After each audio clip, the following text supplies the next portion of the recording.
Their markers connect them to scientific Eve, but split off from the rest of humanity soon after.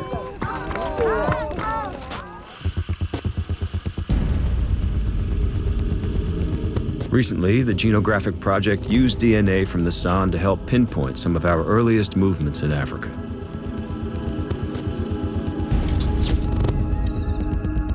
This time, they compared the genes of the San with other African groups, like those who lived about 1,500 miles north of the San near Tanzania's Serengeti.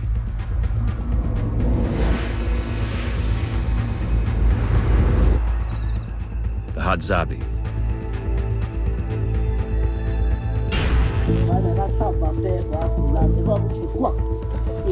They are one of the last groups of hunter-gatherers on Earth, essentially using fairly primitive technology to survive.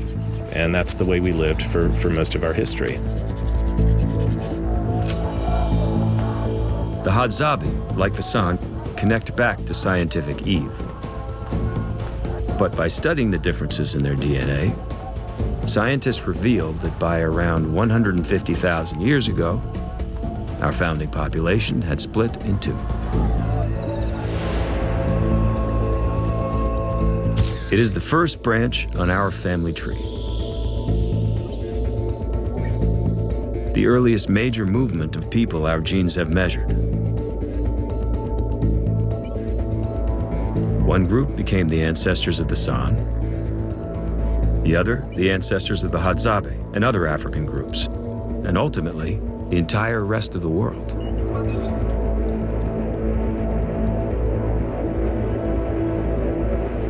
The lineages that define the San versus the Hadzabe only join up right near the base, okay? Basically back at the root of the tree. And that is because the San were isolated from the main line of human evolution for about 100,000 years. No one knows exactly what led to this split, but all signs point to climate. Slight changes in Earth's orbit ushered in a new ice age, and climate shifted for 100,000 years. In the northern hemisphere, that meant ice and cold. But in Africa, things became blisteringly dry.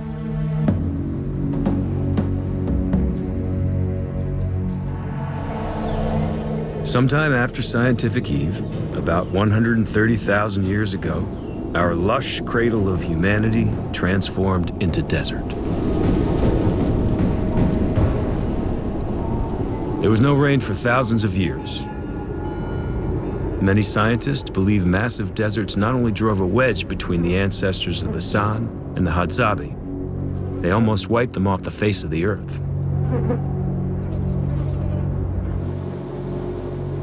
Clive Finlayson is an evolutionary biologist and ecologist.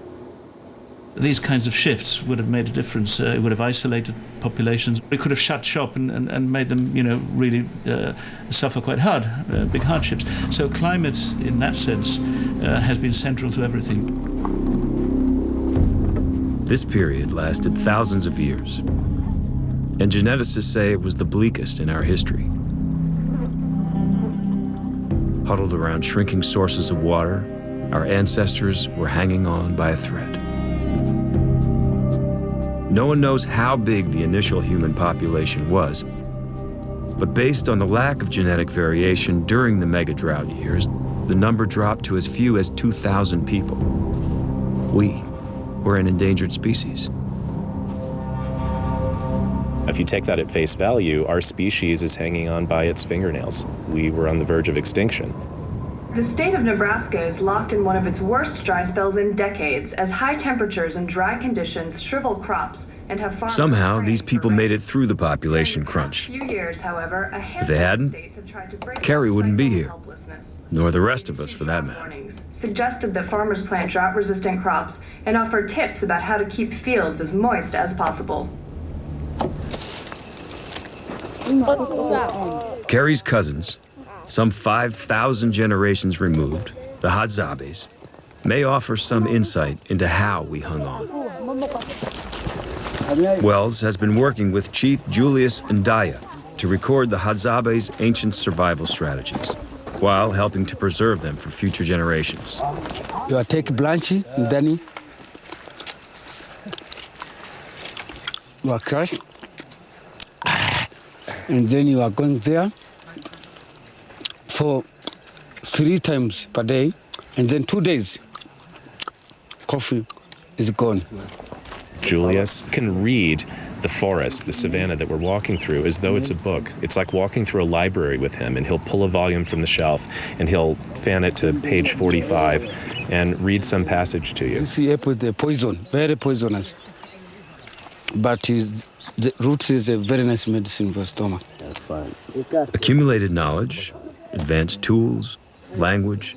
Many scientists believe our ancestors began developing these skills during that time when our species was on the brink. It wasn't until we went through that climate crunch that you really needed those skills in order to survive. It was survival of the fittest. Climate change may have actually made us tougher and smarter.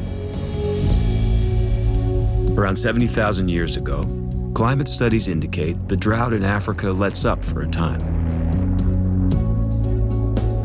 Archaeological evidence reveals tools cropping up all across the continent, and the genetics show new lineages taking root.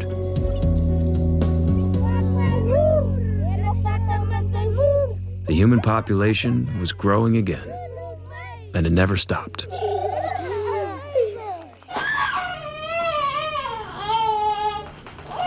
We haven't shared any of this with Carrie yet, just whetted her appetite for her results.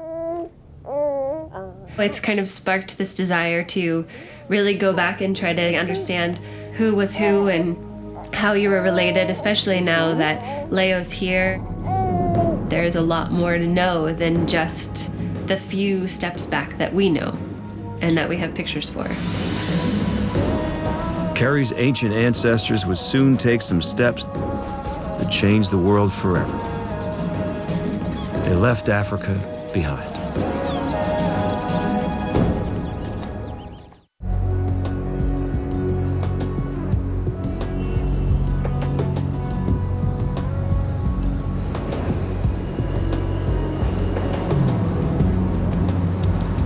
In a Thai restaurant in Queens, in the DNA of a waitress and a chef, we find clues about the people who take those first fateful steps out of Africa. Curry, mixed vegetable. Okay, and? Tao Sudi and Gring Rai Tangshitsumran share similar ethnic backgrounds. Both trace their recent ancestry to China and Thailand. Both came to New York and left family behind. That's my great-grandmother. This is my grandmother and my grandfather. I talk to them all the time, you know, how's grandma doing? And she always like, oh, you know, you save money, you come back to Thailand, you open a business. You're welcome. But Gringrai and Tao's ancient lineages are very different. Gringrai ultimately shows us how people spread from Africa all across Asia. But only Tao, who was too modest to talk to us on camera, has markers tracing back to those very first people who left.